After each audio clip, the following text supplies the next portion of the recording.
¿Qué sucede en el país? Tendencias del acontecer nacional en Análisis Situacional. Bienvenidos a Análisis Situacional.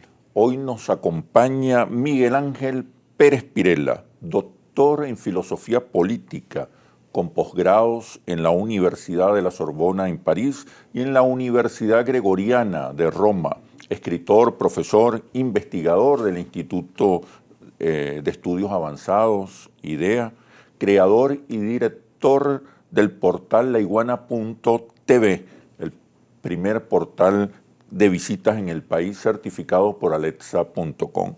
Bienvenido, Miguel Ángel. Hola, Oscar, un gran placer. Siempre muy grato, muy importante recibirte, conversar en análisis situacional. Recientemente se descubrió un entramado narcopolítico mezclado con delincuencia criminal, que ha sorprendido a algunos. Pero desde hace varios años tú vienes denunciando la presencia paramilitar y del narcotráfico en Venezuela, con un objetivo muy claro: desestructurar el Estado-Nación, afectar el Estado-Nación, fracturar el territorio. Has escrito 2 libros, La invasión paramilitar, que trata específicamente de la operación Daktari, y La cuestión colombo-venezolana, donde abordas temas como el paraestado, el paramilitarismo, el narcotráfico, el Plan Colombia, las bases militares, la soberanía. ¿Qué está pasando, Miguel Ángel? ¿Qué nos está revelando todo esto que aparece recién? Bueno, desgraciadamente, Oscar, y todo esto revela un plan macabro, y de ahí la hipótesis inicial de estas 2 obras que son del 2012, estrictamente 10 años, 2012-2022. Esto no es nuevo. Esto no es nuevo. Muchos sectores han denunciado la presencia paramilitar, el narcotráfico y aliados con la delincuencia. Sí, de hecho ha habido un negacionismo muy preocupante, al menos en estos últimos 10 años, sobre la presencia paramilitar colombiana. Ya es muy tarde decir colombiana, ahora tenemos que decir la presencia paramilitar colombo-venezolana, y ya vamos a explicar eso. Hay quienes han negado que esto existe en la frontera, hay quienes niegan que existan en las primeras ciudades centro-costeras del país. Estoy hablando de Maracay, de Valencia. Sí, cuando uno observa el mapa de estas bandas, se da cuenta que de alguna manera están construyendo un cerco sobre el poder nacional, sobre el poder instalado en Caracas. Así es. Entonces hay quienes niegan la presencia en la frontera. Ahí está el caso de Apure, ahí está el caso de Barinas, ahí está el caso de Táchira, y ahí está el caso de Zulia, que niega ese negacionismo, valga la redundancia. Hay quienes niegan que estén en las principales ciudades, Valencia, Maracay. Hay quienes niegan en un tercer momento que estén incluso en Caracas.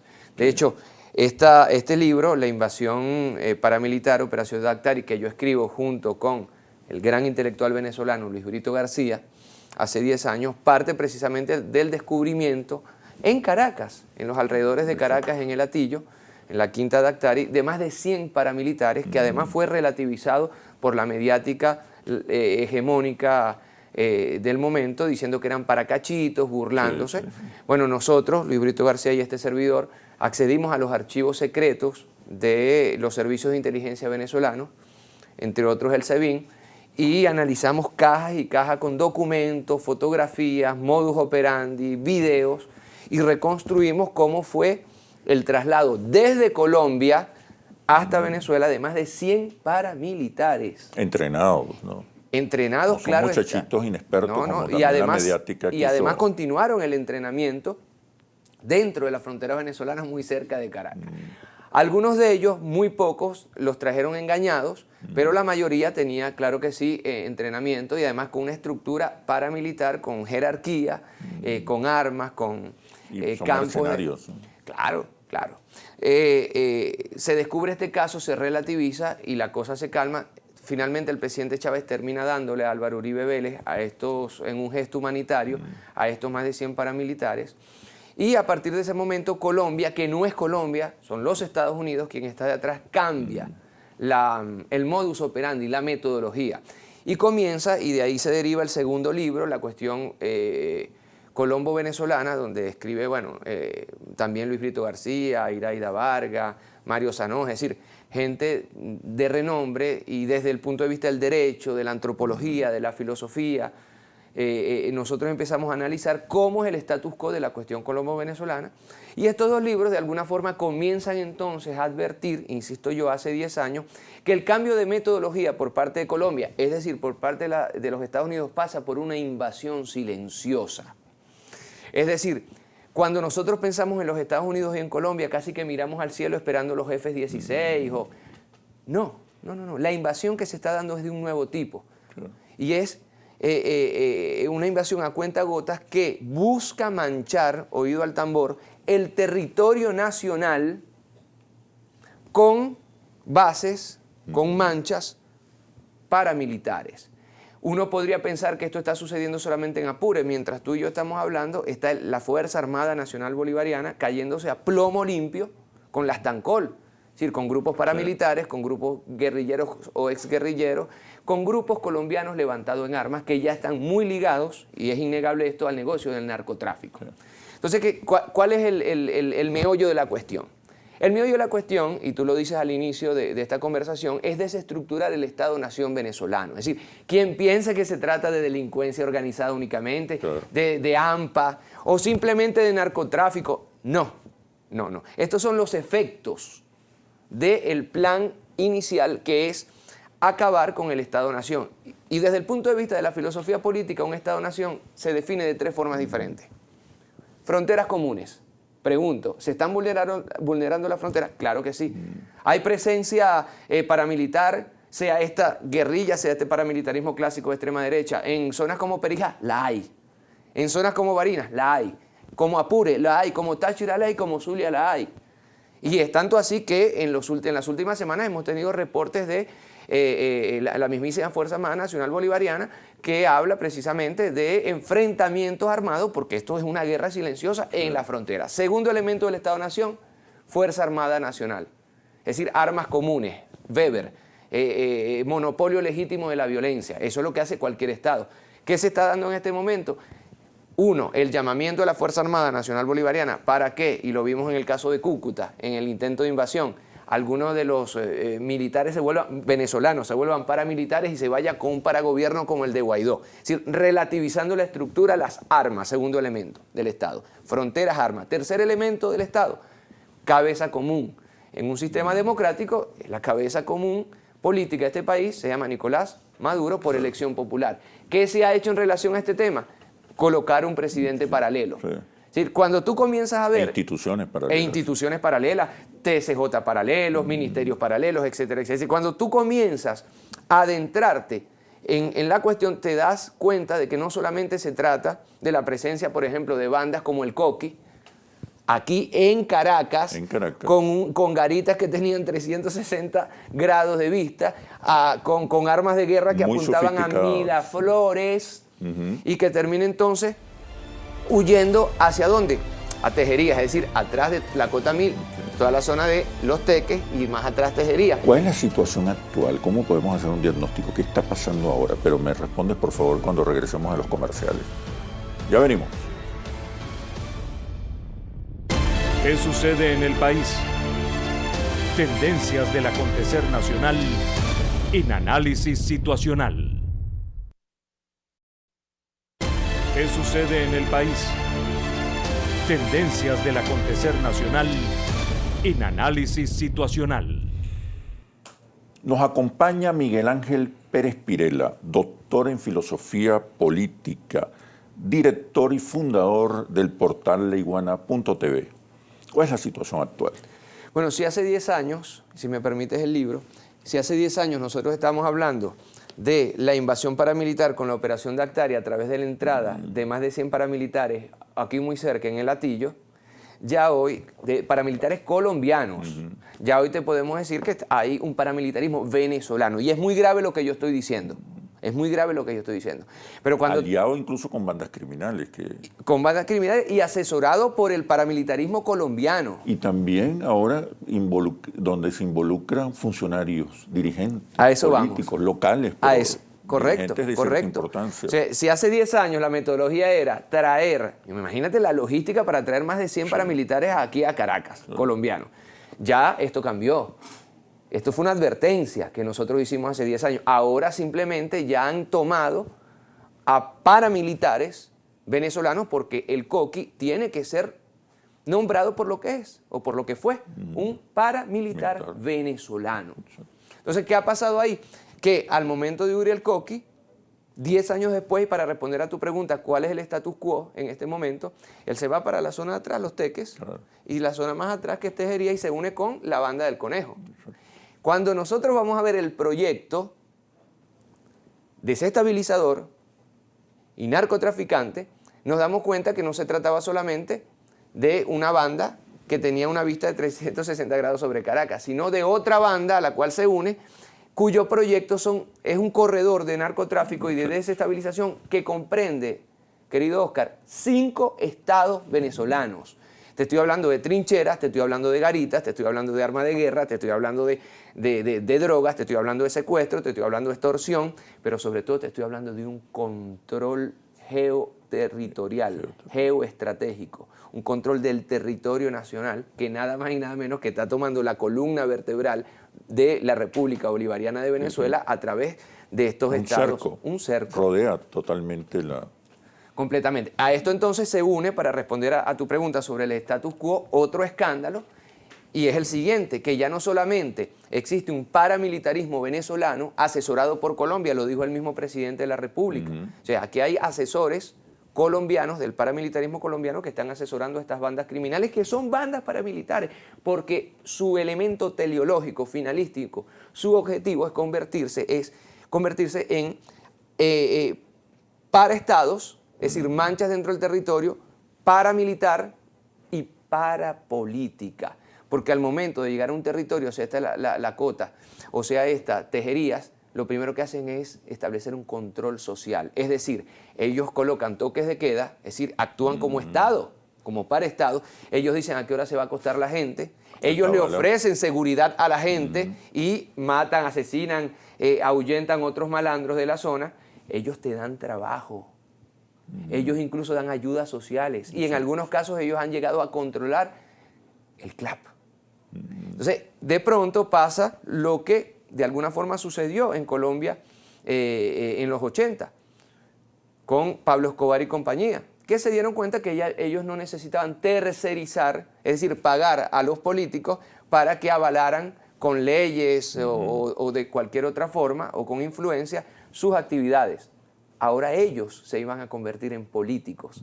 Y ahí, bueno, la Fundación Arcoíris de Colombia ha publicado libros sobre la parapolítica. ¿Qué pasa? Que 10 años después de la publicación de estos libros, nosotros nos damos cuenta que no solamente hay presencia paramilitar armada, sino que comienza a nacer el fenómeno de la parapolítica en Venezuela. Es decir, cuando ya asumen a representantes electos por el pueblo venezolano, en el caso de esta alcaldesa Zuliana, estamos hablando de una alcaldesa, una mujer, y además una mujer indígena, pero también estamos hablando de otros diputados. Es decir, ya cuando penetran el paramilitarismo, la política, el paramilitarismo deviene parapolítica. E incluso nos hemos despertado con la muy grave noticia de que se encontró una siembra con 341.000 plantas de coca en el municipio ¿Qué Jesús significa eso? Que hay sembradíos de coca Que ya no es, en el Zulia, y que esos sembradíos de coca lo tenía una alcaldesa, una parapolítica perteneciente al PSV. Estamos hablando de cosas muy graves. Estamos hablando de diputados de la República inmiscuidos, estamos hablando de asesores políticos inmiscuidos en el narcotráfico. Es decir, esto comienza a funcionar como una especie de cáncer que silenciosamente, no de forma espectacular, no con fuegos artificiales, sino de forma muy silenciosa, comienza a permear entonces el territorio, las armas, los liderazgos. La comunicación. Y efectivamente la comunicación. Eventualmente. Porque al final, recordemos que la parapolítica, el paramilitarismo, esta lógica es una lógica de ecosistema. Es decir, ellos llegan y se siembran y devienen un paraestado, para ministerios, para Tribunal Supremo de Justicia, para presidentes, ¿Y cuál es el negocio? Si el petróleo, yo lo digo en estos libros, si el petróleo es la fuente de financiamiento del Estado venezolano, el narcotráfico es la fuente de financiamiento del paraestado venezolano. ¿A dónde nos lleva esto? Y es muy grave y lo venimos denunciando. Bueno, nos lleva a la desestructuración del Estado-Nación venezolano. Fractura territorial. Que sería gravísimo en cualquier otro caso, en cualquier otro país, en cualquier otra nación. Pero en el caso de Venezuela no es grave. Es aún peor, porque estamos hablando del Estado que tiene que proteger las reservas más grandes de petróleo del planeta. Es decir, no se trata del coque, no se trata de esta señora alcaldesa o de otros políticos que está en investigación, o no se trata de militares, o no se trata de... Sí, no es un episodio delictivo. No. Se trata de desestructurar, de quitarle fronteras, territorios, de quitarles armas, de quitarle el liderazgo político al Estado-Nación que debe proteger... el poder.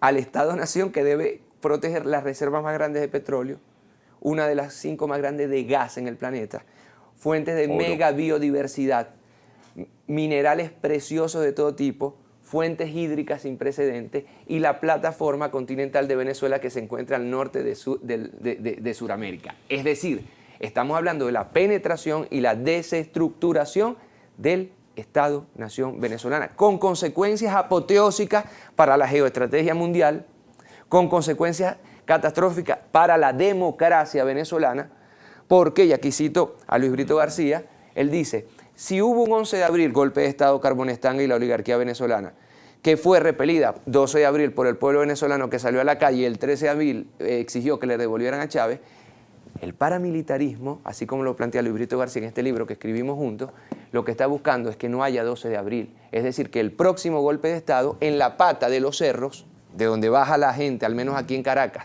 para ir a reclamar a Miraflores por su presidente Chávez, lo van a estar esperando paramilitares armados hasta los dientes y los van a masacrar. Es decir, que al fin y al cabo, no solamente está en juego el Estado-Nación venezolano, sino que está en juego la democracia participativa y protagónica venezolana. No ver esto y no entender esto sería un acto de ingenuidad imperdonable. De irresponsabilidad, diría yo. Mira, ¿hasta dónde nos está llevando esto? Es posible que las tentativas insurreccionales que conocimos en los últimos 10 años hayan estado penetradas por el narcotráfico y el paramilitarismo. Es decir, podemos atrevernos a señalar que hay un liderazgo de oposición comprometido con este plan de desestructuración del Estado-Nación venezolano. Me respondes, por favor, cuando regresemos a los comerciales. Ya venimos. ¿Qué sucede en el país? Tendencias del acontecer nacional en Análisis Situacional. ¿Qué sucede en el país? Tendencias del acontecer nacional en Análisis Situacional. Conversamos con Miguel Ángel Pérez Pirela, doctor en Filosofía Política, fundador y director del portal laiguana.tv. Te preguntaba acerca de las implicaciones políticas de tu denuncia, de esta denuncia. ¿Es posible pensar que las tentativas insurreccionales que hemos conocido en los últimos 10, 12 años hayan estado vinculadas con el narcotráfico y el paramilitarismo? Mira, qué buena pregunta, Oscar. Tú das en el punto con esta pregunta. ¿Por qué? Los franceses dicen c'est plus compliqué que ça, cada vez que no quieren responder a una pregunta. Es más complicado que eso. ¿En qué sentido? Yo no tengo la menor duda que detrás de las guarimbas estaba el narcotráfico, está el paramilitarismo. Yo no tengo ninguna duda que detrás de 2 intentos de invasión, una por Cúcuta, con presidentes del otro lado de la frontera como Duque, como Piñera, como Benítez de Paraguay, o la que se dio aquí a través de la Operación Geón, ha estado financiada por el narcoparamilitarismo, ha estado asesorada por el narcoparamilitarismo. Yo no tengo la menor duda que el intento de magnicidio que se hizo contra el presidente Maduro aquí en la Avenida Bolívar, y no solamente contra el presidente Maduro, porque de haber sido exitosa hubiera sido contra todo el Estado Mayor venezolano, todo el Estado Mayor militar, todos los ministros y todos los representantes de los poderes públicos venezolanos. Es decir, descabezar, guillotinar con un solo atentado a toda la estructura del Estado venezolano. Yo no tengo la menor duda que detrás de todo eso está el dinero del narcotráfico, la metodología y detrás de ellos los Estados Unidos. Por supuesto. Bueno, Ahora, fíjate tú que los mismos que han perpetrado todos estos hechos abominables contra el pueblo venezolano, intentonas de golpe de Estado, de magnicidio, de invasión, ahora quedan prácticamente acompañados, esto evidentemente te estoy hablando de la extrema derecha venezolana, ahora son acompañados por dirigentes políticos pertenecientes al PSUV, que están inmiscuidos en la parapolítica, al menos una alcaldesa, al menos dos. Entonces, ahí te das cuenta que la lógica del paramilitarismo, la lógica del paraestado es una lógica transversal incluso a la política, porque le sirve la política, no solamente la política de derecha, no solamente la izquierda, no solamente la de los partidos tradicionales, Primero Justicia, Voluntad Popular, Acción Democrática o Un Nuevo Tiempo, sino también el PSUV. Y al fin y al cabo, ¿cómo llega esta alcaldesa a reelegirse? Porque ya lo era en las últimas elecciones, y eso lo denunció el Partido Comunista. Llega a través del amedrentamiento durante la misma campaña y durante el mismo día de las elecciones. Eso lo denunció el candidato del Partido Comunista ahí en el estado Zulia. Entonces, ¿qué pasa? Que las lógicas paramilitares permean absolutamente todo lo que puedan permear. Es decir, permean a la extrema derecha, permean grandes intentonas de magnicidio o de invasión, pero también pequeñas elecciones en minúsculos municipios. Pero en territorios claves. En territorios claves, fronterizos, la mayoría. Fronterizo. Entonces, la parapolítica y el paramilitarismo es transversal a todas las estructuras sociales, militares, económicas y financieras, empresariales, y pare usted de contar. Y por eso yo hablo y planteo de la hipótesis de una invasión paramilitar silenciosa que hace que después de 10 años ya no podamos hablar de la presencia paramilitar colombiana en Venezuela, sino de una presencia paramilitar venezolana con asesoría colombiana en territorio venezolano. Hemos hablado del fin de la polarización, tal como lo conocíamos. ¿Cómo encaja esta estrategia? Cuyo objetivo fundamental es la ruptura, la fractura del Estado-Nación y el derrocamiento del presidente Maduro. ¿Cómo encaja esto? Bueno, cuando pareciera que se normaliza el conflicto político. Completamente. ¿Qué hay detrás? El fin de la polarización, de alguna forma, debe servir al venezolano de a pie, al venezolano empresario, al venezolano en política, para saber que esto no es un problema del chavismo, esto no es un problema de la izquierda, esto no es un problema del PSUV, esto no es un problema del gobierno nacional, esto es un problema de todos los venezolanos y las venezolanas. Y el fin de esto se monta por encima de la polarización y del conflicto que conocemos. Completamente, y diría yo, el fin de la polarización debería ser uno de los instrumentos sociales fundamentales para luchar contra esto, porque esto es una causa común. Es decir, permitiría unir al país. Completamente. Es decir, estas denuncias que nosotros venimos haciendo desde hace 10 años no son denuncias que se hacen desde la izquierda o desde el chavismo o desde el PSUV. No. Por aquí se nos puede ir la República. Por aquí se nos puede ir el Estado. No estoy hablando solamente del gobierno. Entonces, una causa común, creo yo, que debe además acompañar el final de la polarización en Venezuela es precisamente, y que hemos hablado, por ejemplo, de la lógica nacionalista que deberíamos redescubrir, alimentar, es precisamente una lucha, un frente común contra este peligro que viene de fuera de nuestra frontera. Y te respondo con un ejemplo. Colombia se siente, en términos de identidad, como una sola nación. Pregúntale a un paramilitar si se siente colombiano. Pregúntale a un guerrillero o a un pseudo guerrillero si se siente colombiano. Pregúntale a un miembro de la oligarquía uribista en el poder si se siente colombiano. Los tres te van a decir que se siente colombiano. Es decir, cuando hablamos de Colombia hablamos de una identidad común, de una nación, pero con varios estados. El estado paramilitar que controla alguna zona, el estado burgués, vamos a llamarlo así, de Bogotá, que controla otra zona, y el estado guerrillero o pseudo guerrillero que controla otra zona. Nosotros nos tenemos que mirar en ese espejo, porque todavía no estamos en ese nivel y espero que no lo estemos. Y el fin de la polarización puede tener entre una de las causas comunes la defensa de nuestra soberanía, la defensa de nuestras fronteras, la defensa de nuestro sistema político democrático, la defensa de nuestra Fuerza Armada Nacional Bolivariana. Es un momento propicio para que, y desgraciadamente un sector de la oposición extremista, Guaidó y compañía, trata de hacer muto, callarse, hacer mute en relación a todo esto.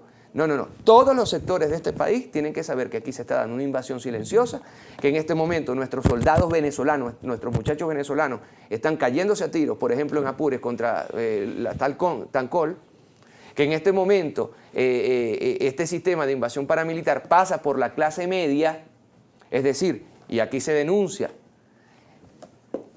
se apoderan de condominios en edificios y urbanizaciones de clase media, se apoderan de líneas de taxis en ciudades, en las principales ciudades, se apoderan del servicio de vigilancia, de seguridad en urbanizaciones de clase media, establecen un control silencioso sobre el Estado-Nación venezolano. Se apoderan de portales, por ejemplo. Se apoderan de portales, de medios de comunicación. Tú ves de pronto que surgen medios de comunicación que tú dices, ¿de dónde sacaron tanta plata? Sí. ¿De dónde sacaron tanta plata? Sí, portales que no existen comunicacionalmente, Derroche. que no tienen visitas, Sí. que compran visitas. Evidentemente, y vuelvo para responder a tu pregunta del fin de la polarización, el paramilitarismo tiene mucha plata y penetra todo lo que pueda penetrar. ¿Qué hay detrás de estos planes? ¿Qué hay detrás de todos estos episodios? ¿Quién está detrás? ¿Cuál es la estrategia? ¿Es la misma que pretendieron aplicar en Centroamérica, México, en Irak, en México, en Colombia, en Libia? ¿Quién está detrás? ¿Qué está detrás y cuál es el objetivo? Me respondes cuando regresemos de los comerciales. Ya venimos. ¿Qué sucede en el país? Tendencias del acontecer nacional en análisis situacional. ¿Qué sucede en el país? Tendencias del acontecer nacional en análisis situacional. Conversamos con Miguel Ángel Pérez Pirela, doctor en filosofía política, director fundador del portal laiguana.tv. Te preguntaba acerca de lo que hay detrás de todo esto. ¿Quién está? ¿Cuál es la estrategia? Bueno, ¿Es similar a la que se aplicó en Libia, en México, en Colombia, completamente. en Centroamérica? Cuando tú ves a López Obrador, ¿Cuál es el objetivo? ¿Cuál es la estrategia? cuando tú ves a López Obrador, querido Oscar, Claro. diciendo que no va a atacar en una zona, un estado X de México, de territorio mexicano, Sí. del Estado mexicano, tú ves al presidente de la República diciendo, no ataquen ahí, liberen a, no voy a entrar en detalles, al hijo de no sé quién, porque si no va a haber una matazón. Es el Estado mexicano que se rinde frente a la lógica paraestatal. Se rinde frente al paraestado narcotraficante. ¿Eso quiere decir qué? Que no controla el territorio, 1. ¿Eso qué quiere decir? Que no controla las armas, 2, segunda característica del Estado. 3, eso quiere decir que reconoce el liderazgo, en este caso negativo, de quién está detrás de todo eso, más allá de su fuerza como presidente. Vámonos a Colombia.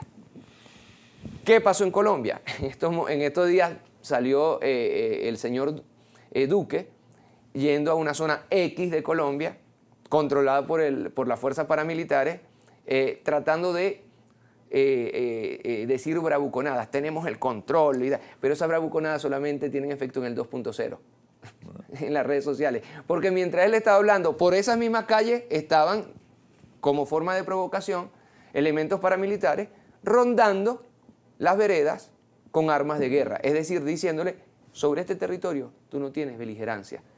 Sobre este territorio tus armas, las armas del Estado-Nación colombiano, no valen. Y sobre este territorio no mandas tú. Fronteras, armas, liderazgo. Si nos vamos un poco más atrás, el tema de la contra en Centroamérica, cómo que el drama de las caravanas de migrantes, el drama de estos estados centroamericanos cuyos presidentes, hermanos de presidentes, ya están en cárcel por narcotráfico directamente. ¿Qué pasó? Empezaron a meter armas, para armas, si me permites la expresión, en los años 80, propiciaron, cuando tú colocas para armas, es decir, armas más allá del Estado, tú armas a una parte de la población, ¿qué se viene? Una guerra civil.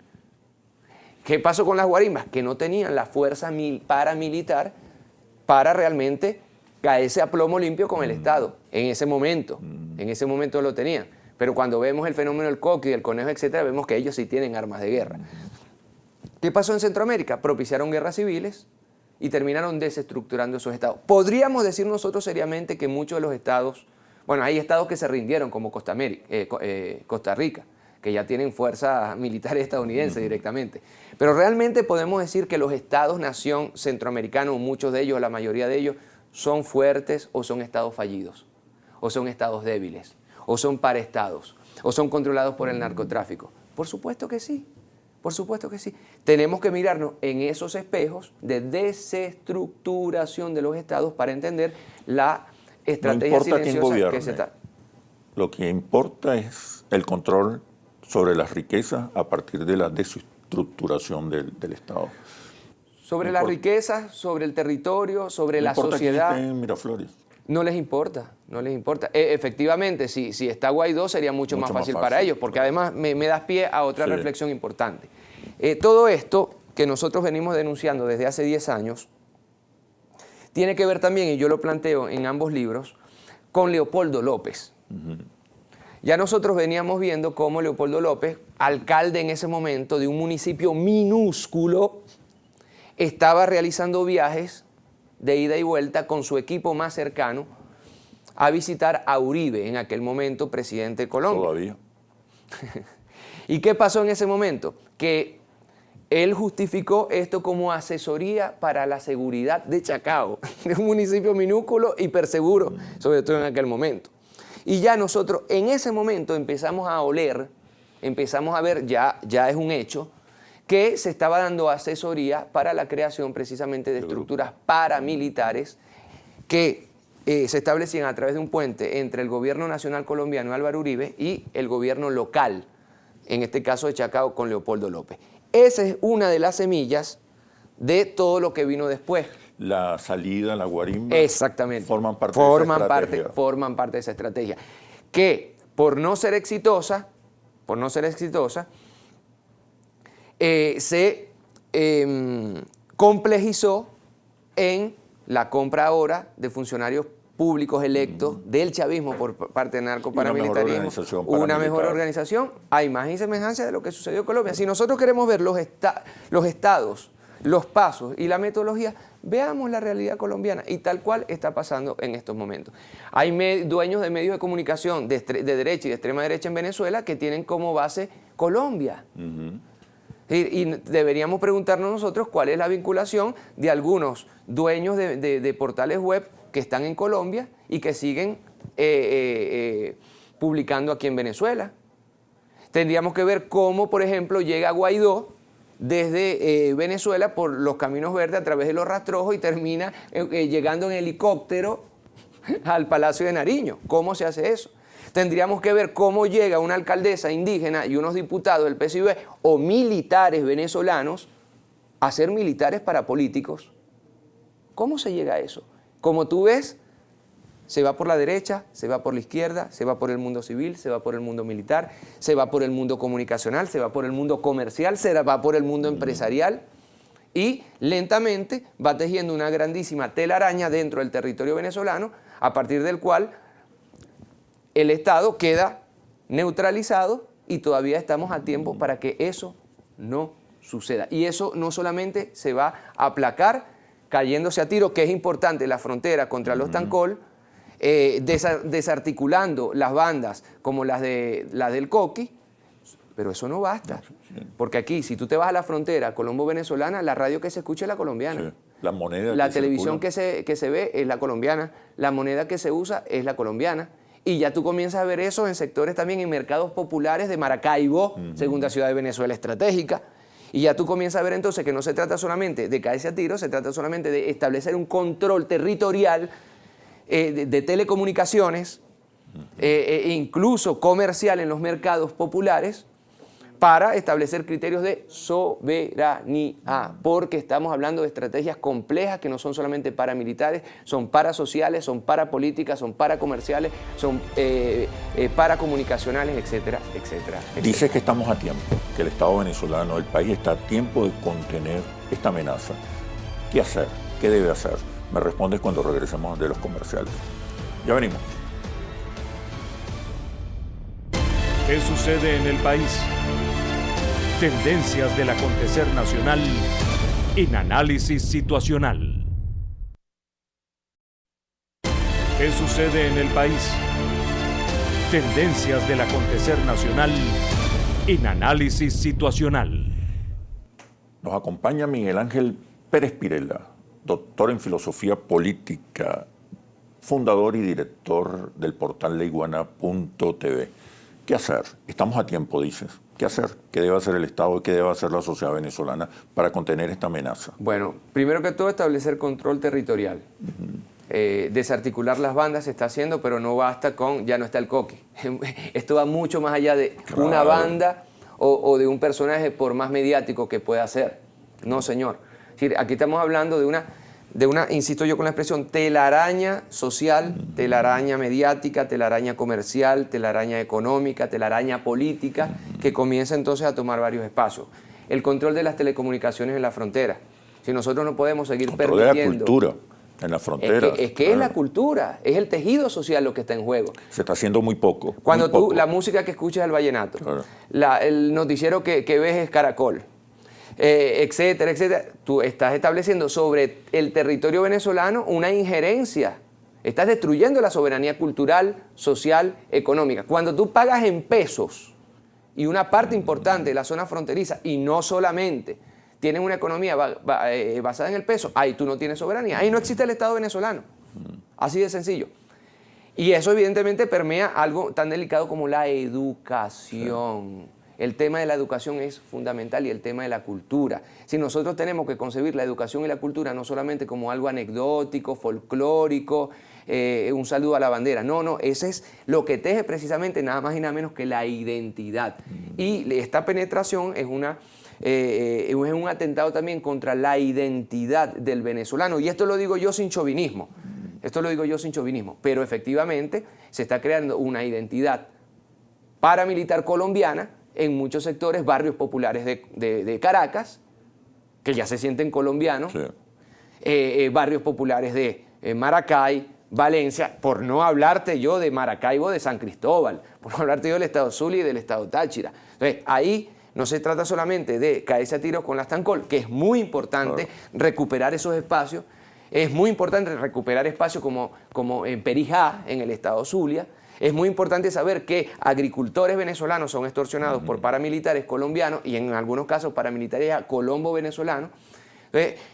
Es una guerra multiforme la que hay que dar en todos los campos. En el militar, que es lo que más sale en los medios, pero también en el cultural, en las telecomunicaciones, en el comercio. Los partidos políticos, ¿qué pueden hacer? Rapidito antes, en el tema de la compra de haciendas, la compra lenta por parte de supuestos empresarios de parcelas enteras en zonas fronterizas, que finalmente... Y es muy obvio, muy evidente. Es muy evidente. Ya se han venido haciendo algunos pasos contra eso, pero son minúsculos, y que te das cuenta que al fin y al cabo se va rodando lentamente la frontera venezolana de Colombia hacia Venezuela, y de facto, aunque nuestros mapas digan que eso es territorio venezolano, culturalmente, moneda, telecomunicaciones, radio, prensa, van quitándonos parte del territorio en la frontera y en las principales ciudades, inclusive Caracas. Pensemos en barrios como Petare, en barrios como Katia, en barrios como La Cota, donde ya es cierto que hay una penetración no solamente delincuencial paramilitar, sino también cultural, comercial, económica, etcétera, etcétera, etcétera. ¿Qué deben hacer los partidos políticos? Ser serios, ser nacionalistas. Vigilar. ¿En qué sentido? En que vuelvo a la preocupación. Esto no se trata de un tema del PSUV, ni del chavismo, ni del gobierno bolivariano. Es decir, aquí, quien guarde silencio frente a esto es cómplice. Y cuando tú ves el financiamiento de ciertos partidos políticos, financiamiento de Un Nuevo Tiempo, de Acción Democrática, de Primero Justicia, de Voluntad Popular, Cuando tú ves el financiamiento para que esos partidos pudieran hacer lo que hicieron con las mal llamadas guarimbas, que no son guarimbas, son actos de terrorismo. Cuando nosotros vemos el financiamiento para crear una paraestructura estatal con Guaidó y compañía. Cuando tú ves el financiamiento de medios de comunicación, es la misma de estrategia portales web, es la misma estrategia. que se mantiene.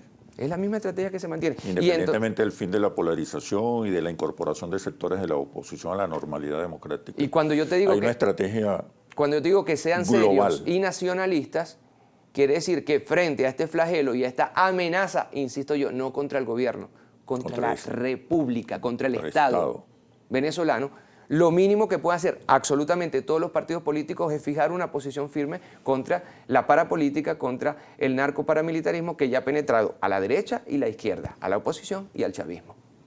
El papel de las redes en este entramado. Observo que no se está entendiendo realmente el impacto que están teniendo las redes. Las redes no son vehículos de información. A veces me sorprende que algunos dirigentes importantes, funcionarios importantes, reduzcan el uso de las redes a la transmisión, al número de visitas. Compradas en muchos casos. Y muchas veces compradas. Hay por ahí unos portales que realmente son risibles comprando visitas en YouTube, que es una cosa muy triste. Increíble el descaro, además. El descaro, sí. Y no se entendió, además, en qué consisten las redes sociales. Cuando las redes sociales ya no son vehículos, son modos de producción cultural. Producen comportamientos. Te puedo mencionar la impaciencia, la inmediatez, la neurosis, la intolerancia. ¿Cómo gestionar las redes en un momento cómo gestionar realmente las redes en una etapa donde el Estado-Nación venezolano está amenazado? Ya no es el conflicto político interno. El conflicto político interno no desaparece, pero se hace minúsculo frente a la amenaza, a la gran amenaza imperial. El problema es que en muchos casos no se está entendiendo el rol del 2.0, si quieres hablamos del 3.0, no se está entendiendo el rol de las redes sociales. Se cree que las redes sociales es posicionar una etiqueta. Sí. Si yo posiciono la etiqueta #vaso, me van a utilizar el mismo #vaso para hablar bien o mal del vaso. Es decir, es y te pido disculpas por la expresión, soberana estupidez y soberana ridiculez y una soberanía estar vendiendo la comunicación como yo te voy a posicionar una etiqueta. Segundo, es una soberana ignorancia, además es muy divertida para quienes conocemos del 2.0, ver portales o ver plataformas de YouTube que pagan para hacer pensar que un programa en vez de tener 1000 visitas tiene 50.000 visitas. Es una soberana ridiculez. Porque le estás vendiendo, y desgraciadamente en muchos casos los políticos, incluso los empresarios, compran, estás vendiendo que yo te posiciono la etiqueta #vaso o el programa que yo hice con 1000 visitas, pago para que sean 50.000. ¿A dónde llega eso, Oscar? Claro. ¿Por qué coloco este ejemplo? Porque no se está entendiendo que ya las redes sociales no son medios de comunicación, vehículos, no son... son y vuelvo a la expresión, ecosistema, sobre todo después de la pandemia. Es decir, Twitter, Facebook, Instagram ya no son plataformas para que yo dé mi noticia o me haga publicidad. No.